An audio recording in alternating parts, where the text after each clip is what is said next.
Get her out for good.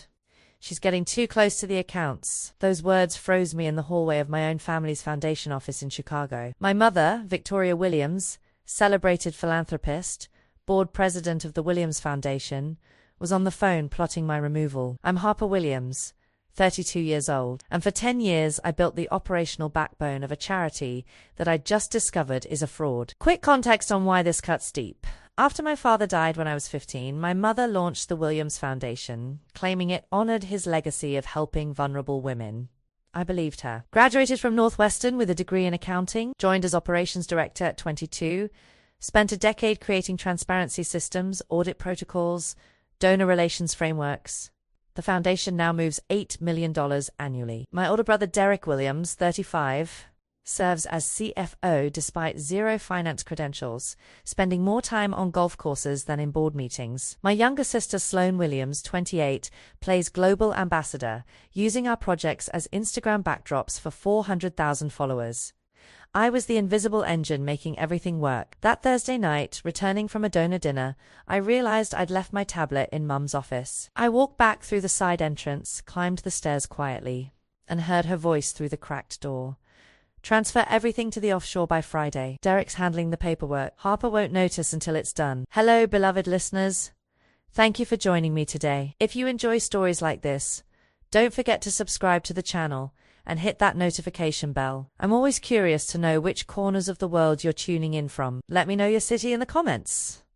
Enjoy the story. My pulse hammered so hard I thought the walls would shake. I pressed record on my phone, capturing 3 full minutes of betrayal. Mum detailed account numbers, transfer amounts, mentioned meeting with Richard Crane, our family attorney, to finalize Harper's exit package. She laughed once, cold and sharp, saying Derek would finally have full access without my annoying compliance checks. I stored the file, labeled it Evidence 1, and slipped downstairs without making a sound. The tablet stayed on her desk. I drove home to my Lincoln Park apartment, hands shaking on the wheel, and spent the night staring at the ceiling, replaying every moment I'd ignored red flags for years. Growing up in Wilmette, I thought family meant everything. Dad, Robert Williams, ran a successful commercial real estate firm, quiet and steady, the kind of man who coached Little League and never missed a recital. Mum was the social one, hosting charity luncheons, organizing fundraisers, always perfectly dressed. Derek was the golden child, star lacrosse player who coasted through DePaul on Dad's connections. Sloan was the baby, spoiled and adored, given everything she pointed at. I was the middle one, the responsible one, the one who helped Dad with spreadsheets on weekends, learning to read balance sheets at 13. When Dad collapsed from a heart attack at 52, the family shattered. Mum grieved publicly, appearing on local news segments about widowhood and resilience. 6 months later, she announced the Williams Foundation, a non-profit to support women's shelters, job training programs, domestic violence resources. The board approved her as founding CEO. She hired Derek fresh out of college as assistant director. Sloan was still in high school, but Mum promised her a role eventually. At 17, I watched Mum build something that looked beautiful. Galas at the Drake Hotel, celebrity endorsements, glossy brochures featuring women. Mum claimed we'd helped. I wanted in. Wanted to honor Dad's memory through real work. I studied accounting at Northwestern, graduated with honors, passed the CPA exam on the first try. Mum offered me a position, operations assistant, $35,000 annually, no benefits. I took it. Figured I'd prove myself. The first year was brutal. I handled donor databases, processed grant applications, scheduled site visits to partner organizations. Mum rarely acknowledged my work. Derek got promoted to operations manager after 8 months, salary jumping to $75,000. Sloan joined at 20 as communications coordinator, $50,000 starting, working 15 hours a week. I stayed at $35,000, working 60 hours. By year 3, I'd built the entire compliance system from scratch, created audit trails for every donation, donor reporting dashboards, financial transparency protocols that met IRS nonprofit standards. The foundation's credibility soared. Major donors like the Pritzker Foundation and Chicago Community Trust started writing 6-figure checks. Mum praised the systems publicly, never mentioned my name. Derek took credit in board meetings. At 27, I was promoted to Director of Operations. Salary bumped to $68,000. still below Derek's $120,000 as CFO, a role he'd assumed despite failing intermediate accounting twice. Sloan became global ambassador at $95,000, traveling to conferences, posting photos with hashtags like #WilliamsFoundationImpact. I managed the real work. By 30, the foundation was moving $8 million yearly. I'd hired a team of 8, negotiated partnerships with 40 organizations across Illinois, Michigan, and Wisconsin. Donors trusted us because I ensured every dollar was tracked.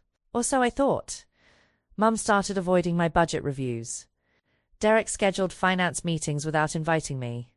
Sloan posted photos at galas I didn't know were happening. When I asked questions, Mum said trust the process and change subjects. That Thursday, 3 weeks before my 32nd birthday, I forgot the tablet. Walked back into the building at 9:47 p.m. Security waved me through. Climbed to the 3rd floor. Mum's office light was on. I heard her voice before I reached the door. Get her out for good. She's asking too many questions about the Caribbean accounts. Derek, you there? A pause. Derek's voice crackled through speakerphone. Yeah, Mum. Lawyer says we can terminate her for restructuring. Severance is minimal. 10 years or not. Mum laughed. Perfect. Once she's gone, we move the rest offshore. 4.2 million clears by Monday. My breath stopped. 4.2 million. I pulled my phone, hit record, and captured the next 3 minutes. Derek confirming transfer protocols. Mum detailing offshore account numbers in the Cayman Islands. Richard Crane, the family attorney, chiming in to confirm legal cover. They discussed my exit like I was inventory. Harper's too ethical, Mum said. She sniffed this out eventually. Better to cut her now, Derek agreed. She built all the tracking systems. We just need to disable her access before the audit. I didn't confront them. I walked out, got in my car, drove to a 24-hour diner on Clark Street and ordered coffee I didn't drink. The recording played on loop in my head. At 2 a.m., I made a list. Step 1, copy every file I could access. Step 2, hire a forensic accountant and a lawyer who specialized in non-profit fraud. Step 3, document everything before they locked me out. Step 4, go public when the case was ironclad. I went home, slept 2 hours, woke at 6, and started. I had admin access to every system because I built them. Donor database, exported. Financial records, downloaded. Email archives, backed up to an encrypted cloud drive. By Friday afternoon, I had 7 years of data stored offline. Monday morning, I contacted Sarah Mitchell, a corporate fraud attorney I'd met at a compliance conference 2 years prior. She agreed to a consultation that afternoon. I laid out the recording, the initial data pulls, my suspicions. Sarah listened, face impassive, then said, "This is federal fraud. We need a forensic accountant before we move." She referred me to Marcus Chun, a CPA who worked white-collar cases with the FBI. Marcus met me Tuesday. We spent 4 hours reviewing spreadsheets. He flagged patterns immediately: inflated administrative costs, phantom vendors, duplicate invoicing, classic embezzlement structure, he said. "Give me 2 weeks to build the full picture." I kept working at the foundation like nothing changed. Attended staff meetings, filed grant reports, smiled at donors during a Wednesday luncheon. Mum watched me closely now. Suspicious but not panicked. Derek avoided eye contact. Sloan posted photos from a site visit in Milwaukee, captioned reading, "Changing lives, one woman at a time." While I knew the partner org in the photo had received $12,000 of the $150,000 we claimed to have sent them. Marcus delivered his report 13 days later. 847 pages. Executive summary: $4.2 million diverted to offshore accounts over 6 years.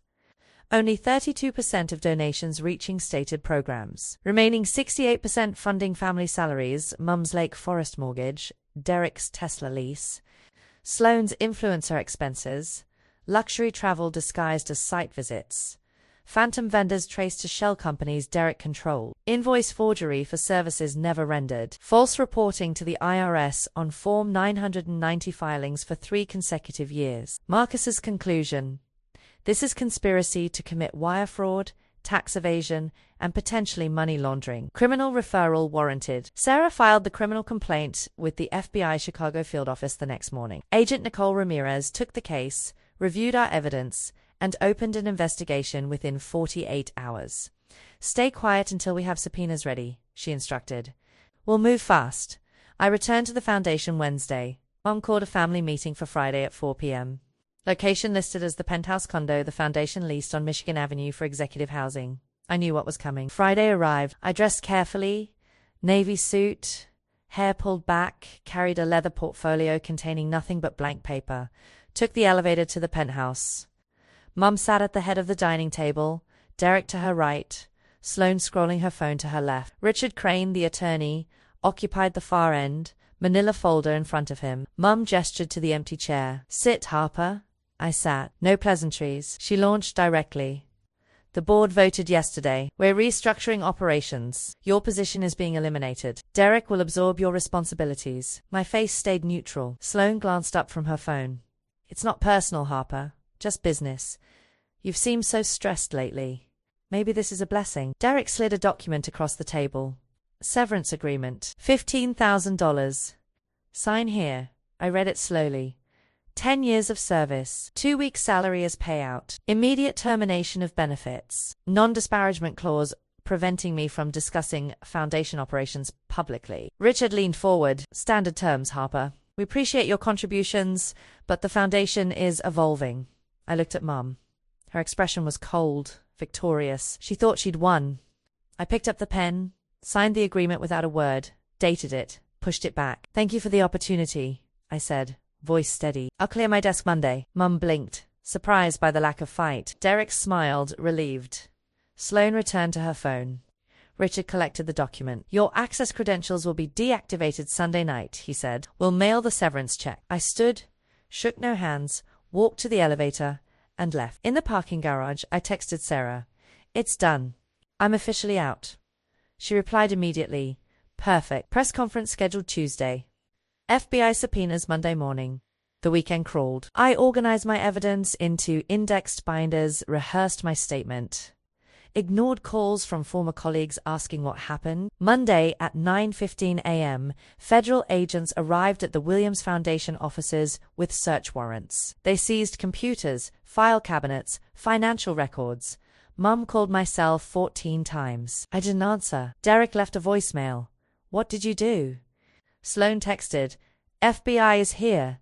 Is this you? I blocked all 3 numbers. Tuesday morning, Sarah and I held a press conference at the Hilton Chicago downtown. 15 media outlets confirmed attendance. Tribune, Sun-Times, NBC5, ABC7, WBEZ, plus National Wire Services. I stood at a podium, hands steady, and delivered the statement Sarah and I had crafted. My name is Harper Williams. For 10 years, I served as Director of Operations at the Williams Foundation, a non-profit founded by my mother, Victoria Williams, claiming to support vulnerable women. Today, with the support of forensic accountant Marcus Chun and attorney Sarah Mitchell, I am presenting evidence of systematic fraud totaling $4.2 million over 6 years. I displayed the first slide, a pie chart showing donation allocation. Donors believed 87% of contributions directly funded programs. In reality, only 32% reached beneficiaries. The remaining 68% financed executive salaries, personal expenses, and offshore accounts. Reporters leaned forward, cameras flashing. I clicked to the next slide, bank statements from Cayman accounts. These accounts, controlled by Victoria Williams and Derek Williams, received wire transfers from the foundation disguised as vendor payments. Total deposits, $4.2 million. Next slide, email screenshots. Mum's messages to Derek. Adjust the Form 990 to match the narrative. IRS won't audit if we stay under $10 million. Derek's reply. Done. Harper's systems make it easy to generate clean reports. I paused, letting the words sink. I built those systems to ensure transparency. My family weaponized them to hide theft. Sarah stepped forward. We have filed a civil lawsuit against Victoria Williams, Derek Williams, and Richard Crane for fraud, breach of fiduciary duty, and unjust enrichment. Additionally, the FBI has opened a criminal investigation following our referral. Marcus added, our forensic analysis identified 127 fraudulent transactions, 43 phantom vendors, and deliberate misreporting on IRS filings for 3 consecutive years. The questions erupted. "Why come forward now?" a Tribune reporter asked. I answered directly. "I discovered the fraud 3 weeks ago. I documented evidence, consulted experts, and reported to federal authorities. I was then terminated in retaliation. This press conference is not revenge. It's accountability." A Sun-Times journalist pressed, "This is your family. How do you feel?" I met her eyes. "I feel relieved. I built my career on integrity. My family built theirs on lies. I choose integrity." The conference lasted 40 minutes. By noon, the story was national. NBC Nightly News ran a segment. The Tribune's headline, "Chicago Charity Scandal. Founder accused of $4 million fraud by daughter." Twitter exploded under #Williams Foundation scandal. Major donors issued statements demanding fund returns. The Illinois Attorney General announced a separate investigation.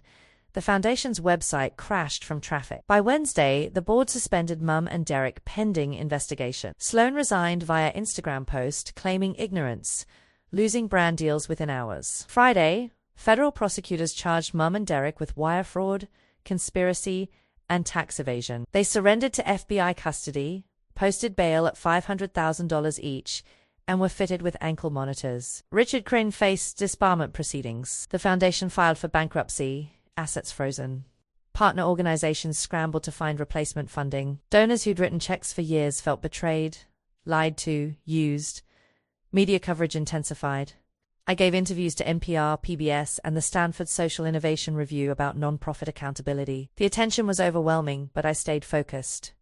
Zara handled legal coordination. Marcus testified before a grand jury. I worked with displaced foundation staff to transition programs to legitimate organizations. Within 2 weeks, I registered a new entity, True Impact Foundation. Mission statement: transparent philanthropy with 94% of donations reaching programs. Public financial dashboards updated monthly. Independent audits published annually. I started with $50,000 of my own savings, reached out to donors I trusted, and explained the vision.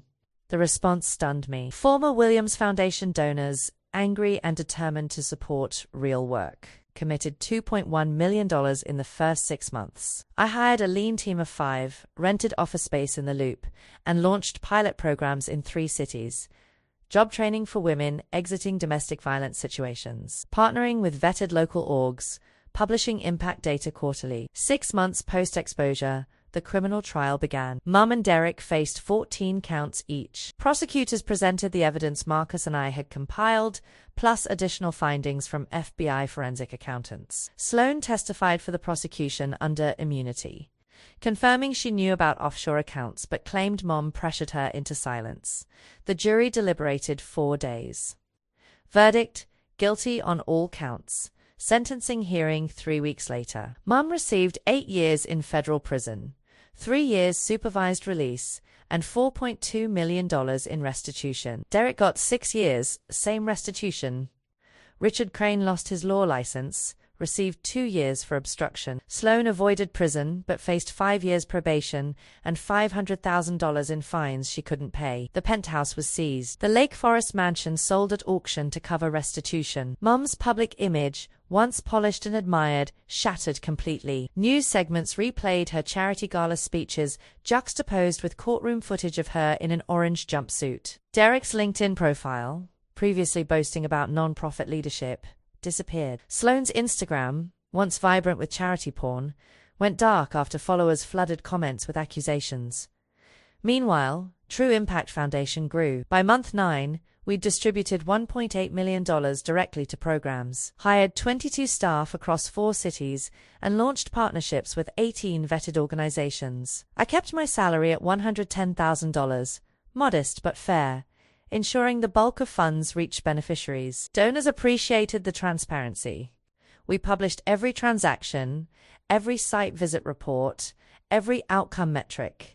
The foundation received the Philanthropy Leadership Award from United Way Chicago. I was profiled in the Stanford Social Innovation Review, invited to speak at nonprofit conferences, and consulted for other organizations seeking to improve accountability. Personally, life rebuilt slowly, but genuinely. I moved to a 2-bedroom apartment in West Loop, adopted a golden retriever named Justice, reconnected with college friends Mum had subtly discouraged me from seeing. I started therapy to process years of manipulation, learn to set boundaries, recognize the signs I'd missed. Dating remained complicated, trust issues surfaced early, but I focused on rebuilding foundations within myself first. 1 year after the press conference, I received an email from a journalist at ProPublica. Your case inspired legislation.